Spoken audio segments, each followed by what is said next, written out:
नमस्कार।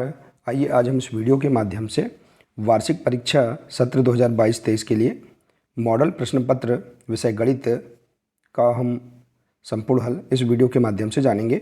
इसी प्रकार के प्रश्न वार्षिक परीक्षा में पूछे जा सकते हैं। वार्षिक परीक्षा में पूर्णांक 60 अंक का पेपर होगा। तो आइए देखते हैं विषय गणित का मॉडल प्रश्न पत्र। देखिए, वार्षिक परीक्षा में सह उत्तर पुस्तिका दी जाएगी, जिसमें हमें प्रश्नों के आंसर उसी उत्तर पुस्तिका में करना होगा। तो देखिए, सही विकल्प वाले जो प्रश्न होंगे, प्रश्न क्रमांक 1 से लेकर 10 तक सही विकल्प वाले प्रश्न दिए जाएंगे, 10 अंक के। इसी प्रकार से प्रश्न क्रमांक 11 से लेकर 20 तक लघुत्तरी प्रश्न दिए जाएंगे और इसके बाद प्रश्न क्रमांक 21 से लेकर 24 तक दीर्घोत्तरी प्रश्न दिए जाएंगे। तो देखिए, प्रश्न इस प्रकार से इनका हम अभ्यास करते हैं। प्रश्न पहला है, 1 लाख की संख्या में कितने शून्य होते हैं? तो देखिए, यहाँ पर 4 विकल्प दिए गए हैं, इनमें से आपको एक विकल्प सही बताना है। तो देखिए, 1 लाख आप रफ में लिखकर इसमें कितने शून्य होते हैं आप देख सकते हैं।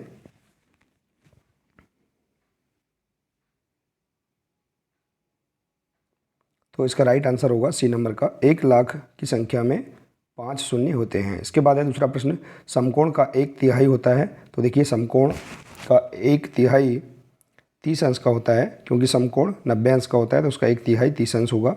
इसके बाद है वर्ग का क्षेत्रफल होता है। तो देखिए, वर्ग का क्षेत्रफल क्या होता है? भुजा गुणा भुजा होता है। इसके बाद है, तो इसका राइट आंसर होगा बी नंबर का। इसके बाद है अगला प्रश्न, 15 का 1/3 कितना होगा?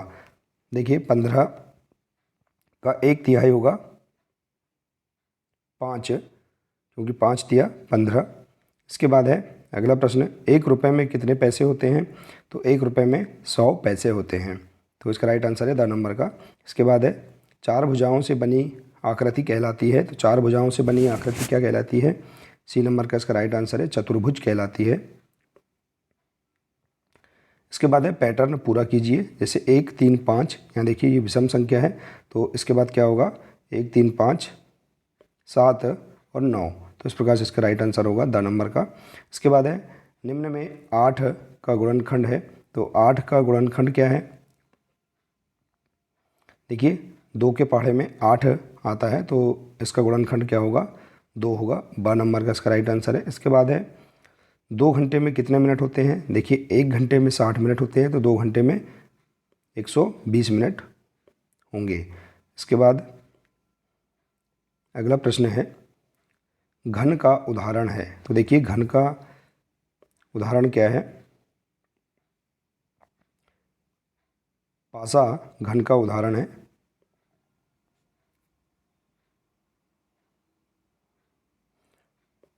इसके बाद देखिए, अगला प्रश्न है, 3 भुजाओं वाली एक बंद आकृति बनाकर उसका नाम लिखिए।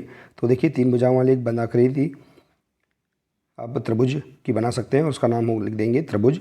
इसके बाद है, यदि दिए गए वर्ग का क्षेत्रफल 4 वर्ग सेंटीमीटर होता है, तो उसकी भुजा की माप कितनी होगी?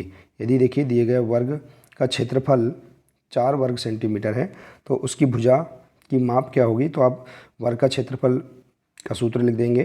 वर्ग का क्षेत्रफल बराबर होता है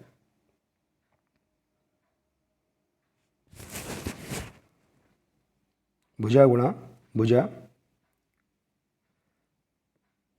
देखिए, आप देख सकते हैं वर्ग का क्षेत्रफल का सूत्र होता है भुजा गुणा भुजा। तो उससे आप इस सूत्र के माध्यम से आप इसे हल कर सकते हैं। तो वर्ग का क्षेत्रफल है 4,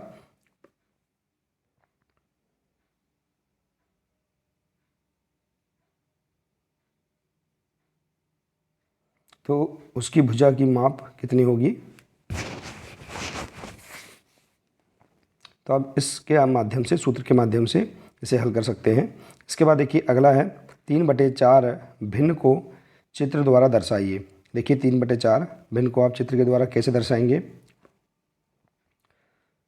4 भाग में से आप 3 भाग को आप रंग देंगे तो यहाँ पर हम 3/4 को भिन्न के रूप में चित्र द्वारा दर्शा सकते हैं। इसके बाद है संख्या 6 के प्रथम 5 गुणज लिखिए। तो 6 के आप 5 गुणज लिख सकते हैं। 6 का देखिए गुणज अर्थात होता है पहाड़ा, तो 6 का आप 5 बार पहाड़ा लिख देंगे।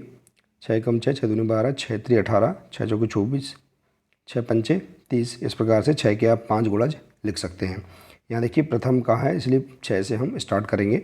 इसके बाद है दिए गए संख्या पैटर्न को समझकर पूरा कीजिए। तो आप देख सकते हैं यहाँ पर संख्या पैटर्न में 11 गुणा 11 बराबर 121, 101 गुणा 101 बराबर, देखिए इस प्रकार से आप यहाँ इस पैटर्न को देख सकते हैं। यहाँ देखिए 2 के बाद 1 है और इसके पहले भी 1 है, तो यहाँ पर देखिए अब 2 के पहले 0 और 1, यहाँ बाद में भी 0 और 1, तो इस प्रकार से यहाँ पर भी 1 0 बढ़ता गया। तो इस प्रकार से आप इस पैटर्न को आगे बढ़ा सकते हैं। इसके बाद देखिए अगला है अपने परिवेश से शंकु के 3 उदाहरण लिखिए। तो देखिए आप शंकु के 3 उदाहरण देख सकते हैं। जोकर की टोपी शंकु का उदाहरण है। इसके बाद आइसक्रीम आप देख सकते हैं।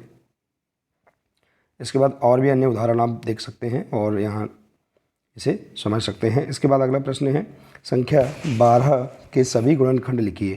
तो देखिए 12 के आप सभी गुणनखंड लिख सकते हैं। देखिए 2 के पहाड़े में भी 12 आता है। इसके बाद 3 के पहाड़े में 3 चौके 12, 4 तिया 12, 6 दूनी 12 और 12 एकम 12। तो इस प्रकार से आप 2 3 4 6 और 12 ये सभी 12 के गुणनखंड हैं और 1 भी आप लिख सकते हैं यहाँ पर। इसके बाद देखिए अगला है 32 गुणा 33 के गुणनखंड की जांच बीजांक विधि द्वारा कीजिए। तो आप इसे हल कर सकते हैं। इसके बाद है 967 को 5 से भाग दीजिए और शेषफल भी ज्ञात कीजिए। तो आप 967 को 5 से भाग देकर उसका आप शेषफल ज्ञात कर सकते हैं। इसके बाद देखिए अगला है निम्न आकृति बनाइए।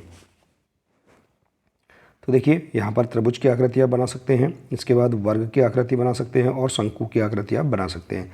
इसके बाद है एक वर्गाकार शतरंज बोर्ड का क्षेत्रफल। तो देखिए यहाँ पर आप प्रश्न क्रमांक 11 से लेकर 20 तक ये लघुत्तरीय प्रश्न हैं, इनका आप अभ्यास कर सकते हैं। इसके बाद देखिए प्रश्न क्रमांक 21 से लेकर 24 तक आप दीर्घोत्तरीय प्रश्न देख सकते हैं, इनका भी आप अभ्यास कर सकते हैं। वार्षिक परीक्षा में इसी प्रकार के प्रश्न पूछे जा सकते हैं। तो देखिए अगला प्रश्न है प्रश्न नंबर 21, एक वर्गाकार शतरंज बोर्ड का क्षेत्रफल 400 वर्ग मीटर है, तो उसका परिमाप ज्ञात कीजिए। तो आप देख सकते हैं एक वर्गाकार शतरंज बोर्ड का क्षेत्रफल 400 वर्ग मीटर है, तो उसका परिमाप ज्ञात कर सकते हैं। तो वर्ग का परिमाप होता है